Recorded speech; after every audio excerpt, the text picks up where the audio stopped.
আসসালামু আলাইকুম। Microsoft Excel for chemical engineer সিরিজের সেকেন্ড লেকচার এটা। তো এই ভিডিওতে আমরা কভার করার ট্রাই করব বিভিন্ন রকম অ্যালজেব্রাইক ইকুয়েশন সলভ করার প্রসেস।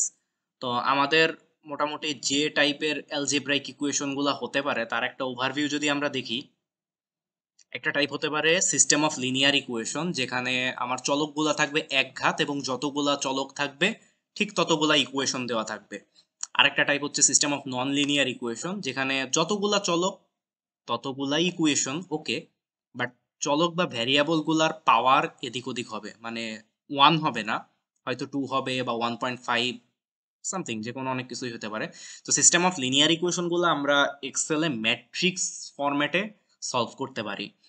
আর নন লিনিয়ার ইকুয়েশন এবং লিনিয়ার ইকুয়েশনও এই দুইটা সলভার কমান্ড দিয়ে সলভ করা যায়। তো আমাদের সুযোগ হলে আমরা আর কি সলভারে এগুলা সলভ করা দেখব। এরপর আছে পলিনোমিনাল, লগারিদমিক, এক্সপোনেনশিয়াল, অনেকগুলা টাইপের ইকুয়েশন যেগুলা হচ্ছে সিঙ্গেল ভ্যারিয়েবল। তো সিঙ্গেল ভ্যারিয়েবল যত টাইপের ইকুয়েশন আছে সেগুলো সবসময় আমরা এক্সেলে গোলসিক কমান্ডে সলভ করব।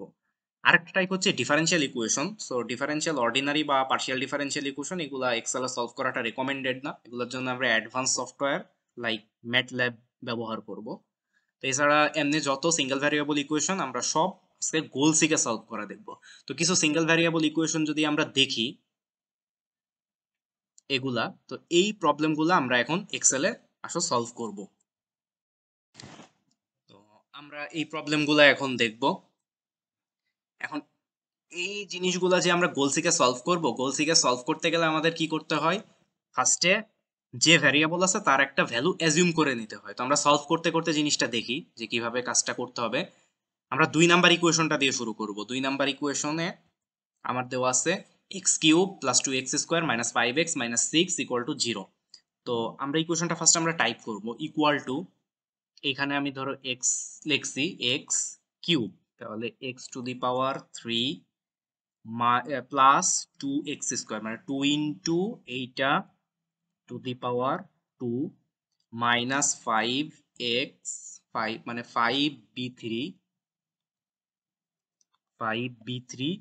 মাইনাস 6। এন্টার দিব। এন্টার দিলে আচ্ছা এখানে হচ্ছে প্লাস না, এটা মাইনাস ছিল।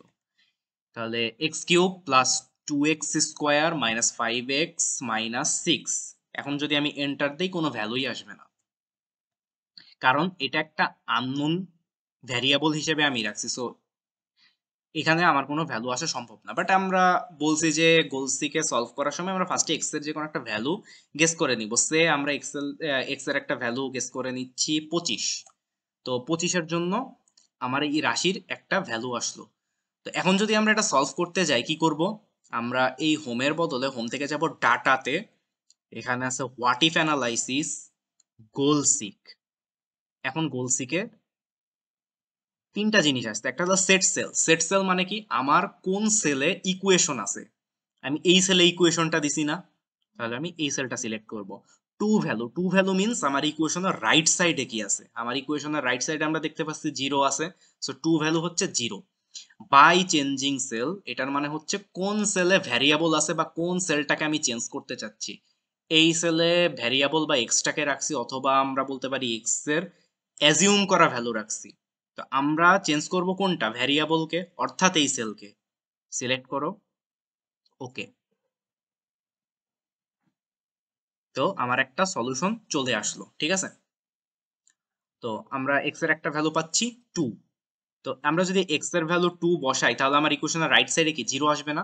তো এখানে একটা জিনিস আমি বলে রাখি, অনেক সময় আমাদের ভ্যালুটা এরকম আসতে পারে যে 2.0000134 সামথিং।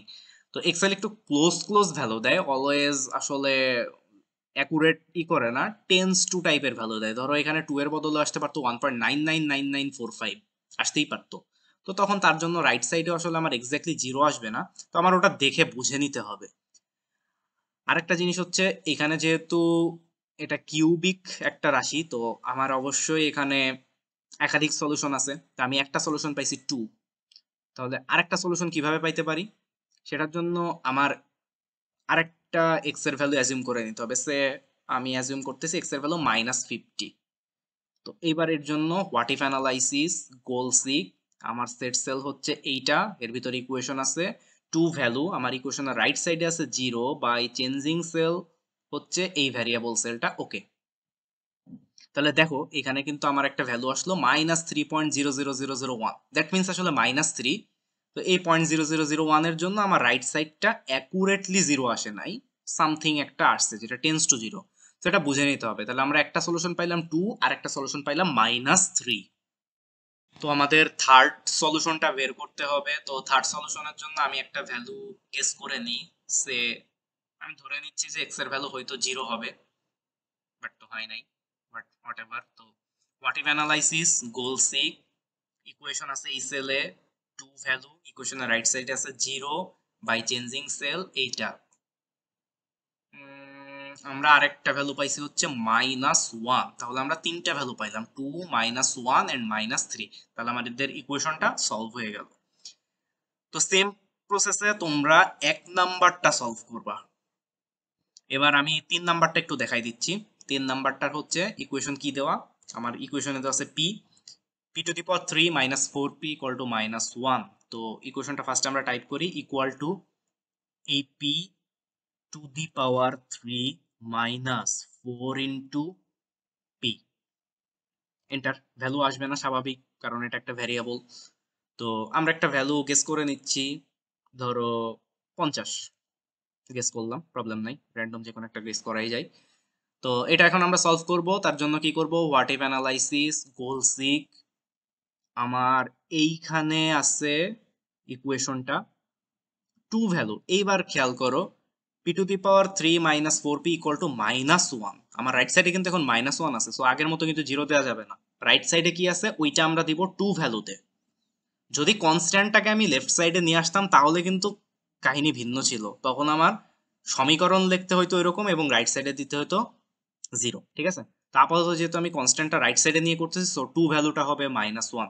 এবার বাই চেঞ্জিং সেল, সেটা হচ্ছে এইটা, এই সেলটাই আমার ভ্যারিয়েবল সেল। ওকে, তো আমরা একটা সলিউশন পাইলাম 1.86 সামথিং। ঠিক আছে, যার জন্য আমার রাইট সাইডে আসতেছে ইকুয়েশনের রাইট সাইড -0.999 সামথিং। এটা আসলে -1 টেন্স টু -1 আর কি। এখন আমরা আরেকটা সলিউশন বের করব। তার জন্য গেস করে নিচ্ছে আমার পি এর ভ্যালু হচ্ছে -900। এবার what if analysis goal seek, এটা আমার ইকুয়েশন সেল, রাইট সাইডে আছে -1 এবং ভ্যারিয়েবল সেল হচ্ছে এটা। ওকে, আরেকটা রাশি পাইলাম আমরা হচ্ছে -2.1149, আরেকটা সলিউশন। তোমাদের কাজ হচ্ছে থার্ড সলিউশনটা নিজেরা বের করবা। 4 নাম্বার যেটা, এটাও প্র্যাকটিস প্রবলেম, নিজেরা ট্রাই করবা। 5 নাম্বারটা আমি করে দিচ্ছি। 5 নাম্বারটা কি দেওয়া আছে, যদি ইকুয়েশনটা আমরা তুলি 5 নাম্বারের জন্য। আচ্ছা, আমরা এই এক্স এর একটা ভ্যালু আগে গেস করে নিলাম। এখানে এক্স এর ভ্যালু কিন্তু র্যান্ডম গেস করা যাবে না, কারণ এখানে লগারিদমের ভিতরে x-3 আছে। সো আমি যদি এক্স এর ভ্যালু 2 বসাই তাহলে লগের ভিতরে কিন্তু একটা নেগেটিভ ভ্যালু চলে আসবে। সো এক্স এর ভ্যালু আমি র্যান্ডম গেস করতে পারবো না। আমি এক্স এর ভ্যালু গেস করলাম 4। তাহলে যদি 4 হয় তাহলে রাশিটা আমার হচ্ছে log x plus log b7, আচ্ছা ব্র্যাকেট b7 -3, এন্টার। তাহলে আমরা যদি এখন এটা সলভ করি, তার জন্য কি করতে হবে, what if analysis goal seek, এইটা হচ্ছে আমার ইকুয়েশনের ওই সেলটা। টু ভ্যালু কি দিব, আমার ইকুয়েশনের রাইট সাইডে আছে হচ্ছে 1, তাহলে টু ভ্যালু হবে 1 এবং বাই চেঞ্জিং সেল এটা হবে হচ্ছে এই ভ্যারিয়েবল সেলটা। ওকে, সো এর মাধ্যমে আমরা এই লাস্ট যে রাশিটা ছিল সেটার সলিউশন বের করলাম। ওকে, তো যেটা বললাম তোমাদের টাস্ক হচ্ছে 1, 4 এই দুইটা সলভ করা এবং 3 নাম্বারে যে আরেকটা সলভ আছে ওই সলিউশনটা বের করা। এখন আমরা system of linear equation solve করা দেখব। তো এই প্রবলেমটা হচ্ছে আমার ফেল্ডার-রুসোর-কোয়ের এনার্জি ব্যালেন্সের একটা প্রবলেম, যেটা সলভ করলে আমরা এরকম তিনটা ইকুয়েশন পাই। তো এগুলো আমাদের ম্যাট্রিক্স দিয়ে সলভ করতে হবে। এজন্য ইন্টারমিডিয়েটে যে ম্যাট্রিক্সের কনসেপ্টটা ছিল বা ইনভার্স ম্যাট্রিক্সের কনসেপ্টটা, যেটা দিয়ে আমরা সমীকরণ সলভ করতে পারতাম, তো ওইটা একটু রিক্যাপ করে নিই। ধরো a1x plus b1y equal to c1, same ভাবে আরেকটা ইকুয়েশন দেওয়া আছে, এটা সিস্টেম অফ লিনিয়ার ইকুয়েশন, দুইটা ভ্যারিয়েবল দুইটা ইকুয়েশন। তো এই ইকুয়েশন সেটটাকে যদি আমি ম্যাট্রিক্সের আকারে সাজাই লিখি তাহলে কি লিখতে পারি, এই ফরম্যাটে লিখতে পারি। তো এই লেফট সাইডের ম্যাট্রিক্সটাকে আমরা ধরতেছি পি, মাঝের ম্যাট্রিক্সটাকে ধরতেছি সলিউশন বড় হাতের এক্স, আর রাইট সাইডের কোএফিসিয়েন্ট ম্যাট্রিক্সটাকে ধরতেছি আমরা কিউ। তাহলে X equal to P inverse 1 into Q.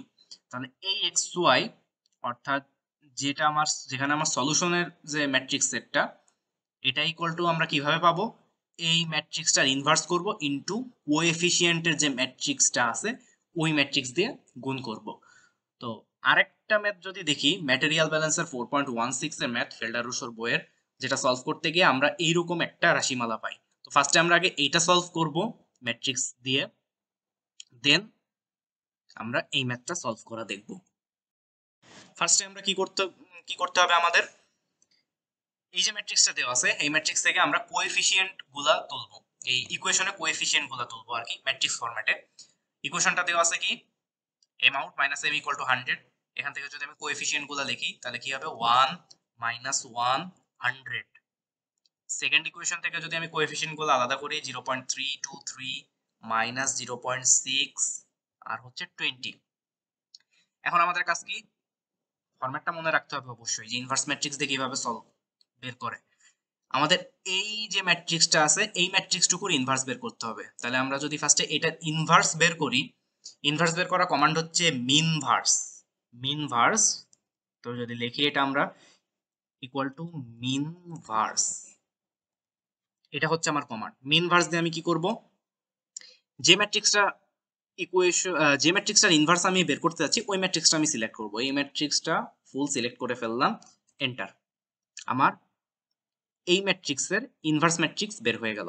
এখন আমার কি করতে হবে, এই ইনভার্স ম্যাট্রিক্সটাকে এই যে ইকুয়েশনের কোএফিসিয়েন্ট, রাইট সাইডের কোএফিসিয়েন্ট দিয়ে যে ম্যাট্রিক্সটা গঠন হয়েছে ওই ম্যাট্রিক্স দিয়ে গুণ করতে হবে। তো আমি যদি কোএফিসিয়েন্ট গুলো লিখি 120। এখন আমি এখানে সলভ বের করে যাব। এখন আমার কি করতে হবে, এই ইনভার্স ম্যাট্রিক্সটা এই ম্যাট্রিক্সটার সাথে গুণ দিতে হবে। এখন ম্যাট্রিক্সের গুণ দেওয়ার ফর্মুলা হচ্ছে এম মাল্ট ইকুয়াল টু এম মাল্ট। এম মাল্ট দিয়ে কি করব, প্রথম ম্যাট্রিক্সটাকে সিলেক্ট করলাম, কমা দিয়ে সেকেন্ড ম্যাট্রিক্সটাকে সিলেক্ট করে দিব, এন্টার। তাহলে আমার এম আউটের ভ্যালু চলে আসলো 144.404 আর এম এর ভ্যালু চলে আসলো 44.4। সিমিলারলি এখন আমরা ওই এনার্জি ব্যালেন্সের যে প্রবলেমটা দেখছিলাম সেই প্রবলেমের সলিউশনটা বের করব। আমার ইকুয়েশনটা দেওয়া আছে, ইকুয়েশন থেকে কোএফিসিয়েন্ট গুলো নিয়ে ম্যাট্রিক্স ফর্ম করতে হবে। প্রথম ইকুয়েশন n1 এর কোএফিসিয়েন্ট 1, n2 এর কোএফিসিয়েন্ট 1, আর n3 কিন্তু দেওয়া নাই। আসলে n3 দেওয়া না থাকলে আমরা কি করব, অবশ্যই n3 ভ্যালুটা 0 ধরে নিতে হবে আমাদের, ঠিক আছে। তাহলে 0, আর রাইট সাইডে আছে 150। সেম ভাবে সেকেন্ড ইকুয়েশন থেকে কোএফিসিয়েন্ট সেট কি হবে, 3 2 1 435। থার্ড ইকুয়েশন থেকে আমার কোএফিসিয়েন্ট সেট হচ্ছে -217 -150.9 6.59 -28 409, ঠিক আছে। তাহলে আমরা এখন কি করব, এই ম্যাট্রিক্সটার ইনভার্স বের করব প্রথমে। তাহলে এই ম্যাট্রিক্সটার ইনভার্স বের করার জন্য আমাদের কমান্ড কি ছিল, মিনভার্স। মিনভার্স ম্যাট্রিক্সটা সিলেক্ট করে ফেলবো যে ম্যাট্রিক্সের ইনভার্স বের করা লাগবে, এরপর এন্টার। আমরা এই ম্যাট্রিক্সটার ইনভার্স বের করে ফেললাম। এরপর কি করতে হবে, এই ম্যাট্রিক্সটা দিয়ে এই ইকুয়েশনের রাইট সাইডের কোএফিসিয়েন্ট দিয়ে যে ম্যাট্রিক্সটা হবে সেই ম্যাট্রিক্সটা গুণ করব। তো রাইট সাইডে যে ম্যাট্রিক্সটা ছিল সেটা হচ্ছে, এইখানে যদি লিখি 150 435 -28409। এখন আমরা এখানে সলিউশন বের করব। ম্যাট্রিক্স গুণের জন্য আমাদের কমান্ড হচ্ছে এম মাল্ট। এম মাল্ট কি করতে হবে, ফার্স্ট ম্যাট্রিক্সটা সিলেক্ট, কমা, সেকেন্ড ম্যাট্রিক্স সিলেক্ট, এন্টার। তাহলে এখান থেকে আমরা n1 এর ভ্যালু, n2 এর ভ্যালু, n3 এর ভ্যালু এভাবে পাইলাম। তোমরা যেটা করবা সেটা হচ্ছে বিভিন্ন সিস্টেম অফ লিনিয়ার ইকুয়েশন, সেটা ম্যাটেরিয়াল ব্যালেন্সের হোক বা র্যান্ডম যে কোনো ম্যাথের হোক, কয়েকটা এরকম ইকুয়েশন সেট নিয়ে এক্সেলে এভাবে প্র্যাকটিস করবা, ঠিক আছে? তাহলে আমাদের আজকের ভিডিও এই পর্যন্তই। ধন্যবাদ সবাইকে।